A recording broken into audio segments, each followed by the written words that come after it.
आपके tooth brush के bristles आपके दांतों की सतह से 45 डिग्री के जाविये पर होने चाहिए।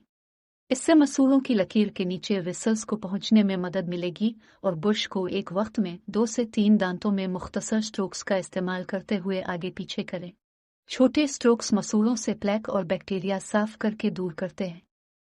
इस अमल को इसी तरह जारी रखिए। आगे पीछे अच्छे से ब्रश करने से मसूड़ों का प्लेक और बैक्टीरिया दूर हो जाता है। सामने वाले दांतों पर भी दोबारा 45 डिग्री के जाविये पर इसी तरह दोहराएं और सफाई करें।